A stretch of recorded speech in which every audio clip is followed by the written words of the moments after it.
feel as though we are living in a society where one day we are going to wake up and we're not going to recognize what presents itself outside of our front door because things are moving so quickly. There are technological breakthroughs and new developments, new technologies, new things coming up at a pace that is going to change the world for the better in the next 5 to 10 years. Hell, it's changing the world right now.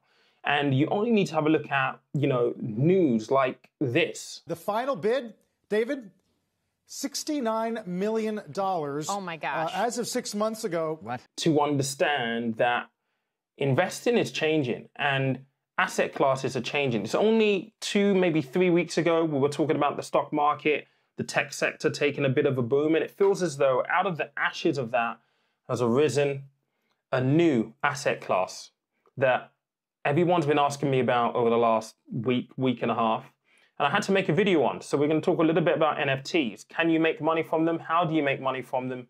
What are my views? Let's go.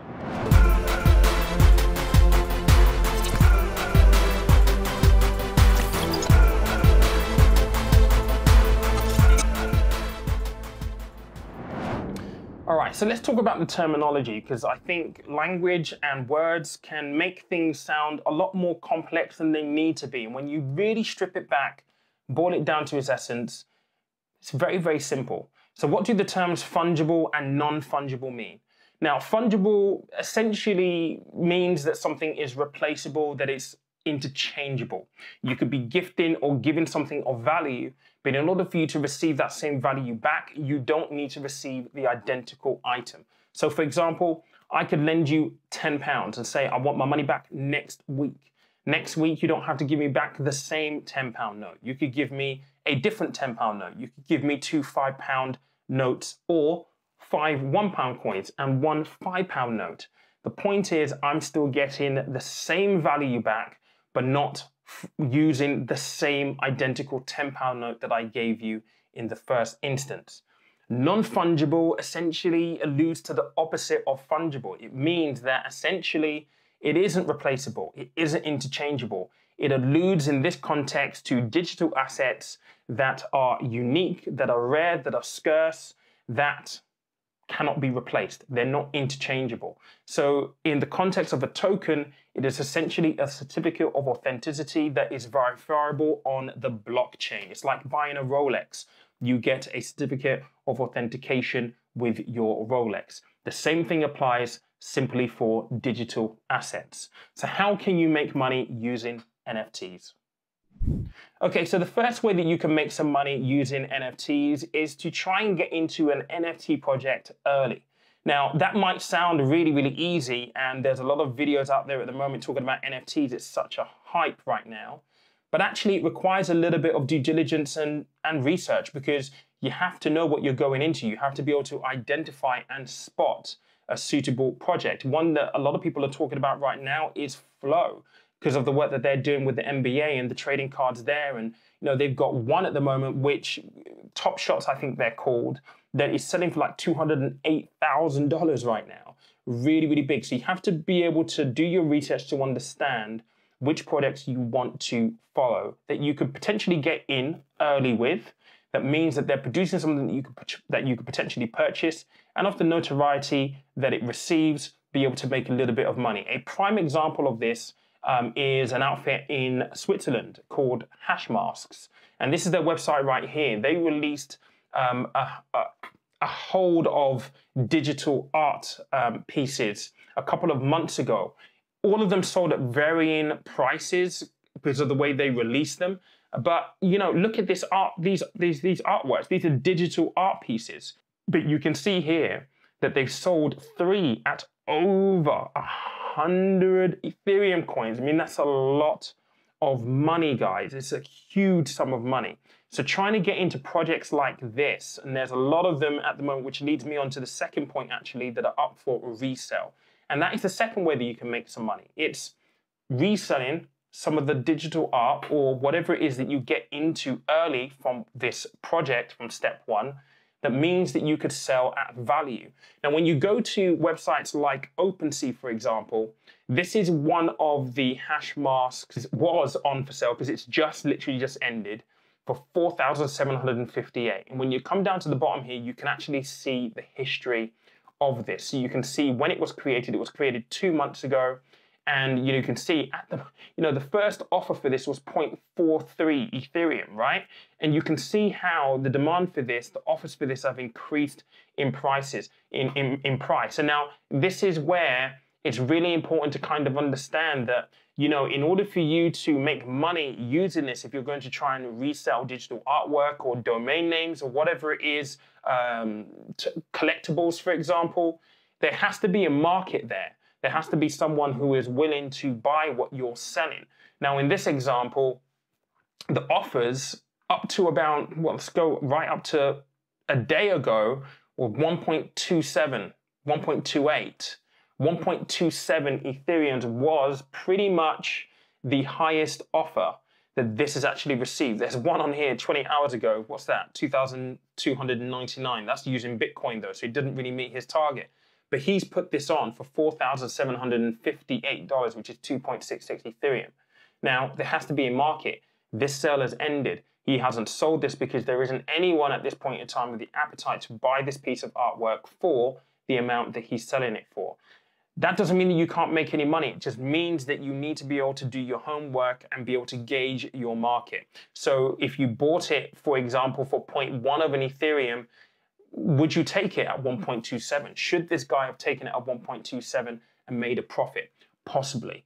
But selling and reselling digital art, and on OpenSeas, I will link these guys down below. You go back onto their homepage. There are a number of things that you can sell. There's art, there's domain names. And domain names are an interesting one, actually, because you've got .eth and .crypto domain names that people are now selling, newly minted ones as well. And actually, guys, it's surprisingly easy to mint your own NFT. I've got a couple of ideas for a couple of things that I might mint. We'll talk about that in the next step of how you can actually make money on there. There's tons that are on auction right now. Domain names you could have a look at as well. You can have a look at trading cards. There's quite a few here in terms of trading cards that are up for sale right now. You've also got collectibles, sports. There are lots of applications for NFTs across, art, sports, and indeed music as well. So it's all about trying to understand and identify what you want to deal in. Is it art? Is it collectibles? Is it trading cards? You need to understand what it is and being able to actually gauge the market and make your choice around what you think is a good investment with the potential for resale. And that leads us on to the third way, which you might be able to make money using NFTs. And that's actually creating your own art or creating your own token. Now, in regards to art, you need a little bit of a favor because, just look at this guy. He created his own NFT token trading card and made $5 million. But it's Logan Paul. He has a following. He has an audience that basically listen to what he's saying. He has notoriety. So if you don't have a following, if you don't have an audience, if you aren't a brand of some kind or a person of note, then it'll be very, very difficult to make money minting your own NFT. You just need to have a look at people that are taking advantage of this right now. An example is Steve Aoki, the DJ.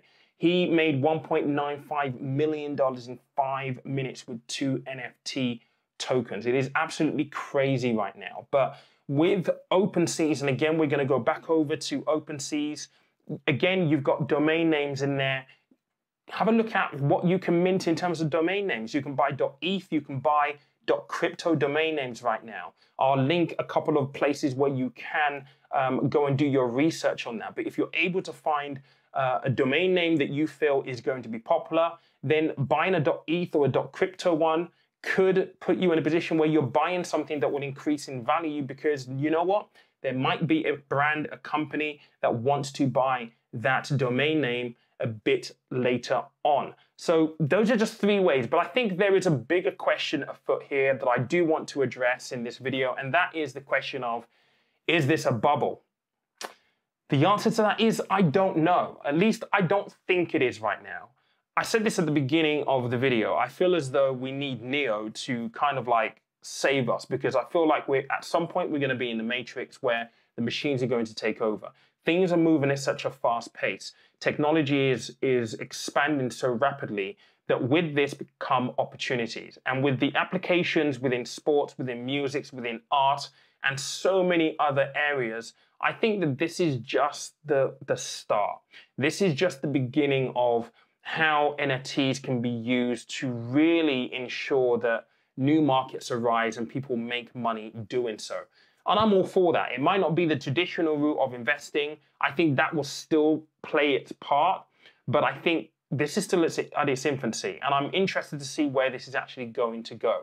I will do another video talking about how you actually mint your own NFT. I've got a couple of ideas myself that I would actually like to play around with. It's actually surprisingly easy. I've actually designed maybe 3 or 4 already, but you know, we'll see what happens with those. But there's so much stuff that you could do.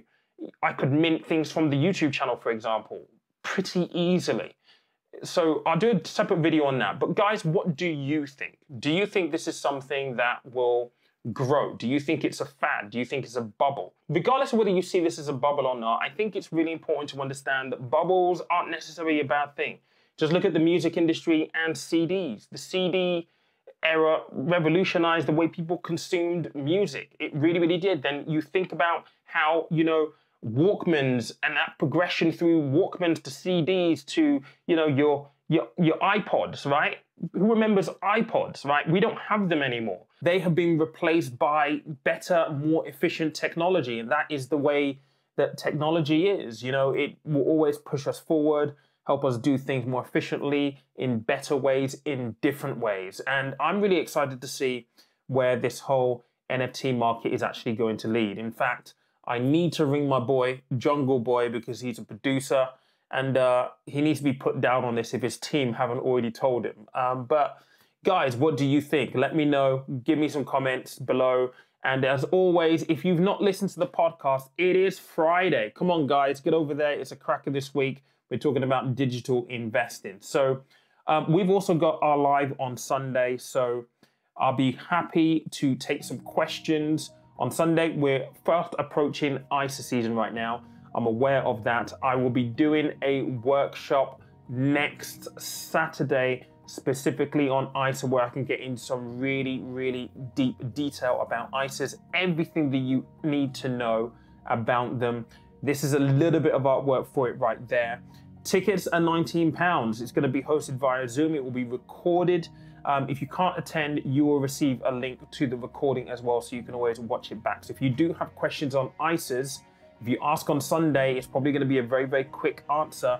But if you want to have a proper rounded view of how ISAs work, the rules, the kind of ISAs that you actually have, how they should be positioned within your financial planning, then the workshop is definitely going to be something that you should dial into. So look, I look forward to seeing you on Sunday. I look forward to the workshop on Saturday as well. There'll be a link to book tickets in the comments below as well. Guys, have a good weekend. Remember, money is a tool, life is for living. Catch you later on.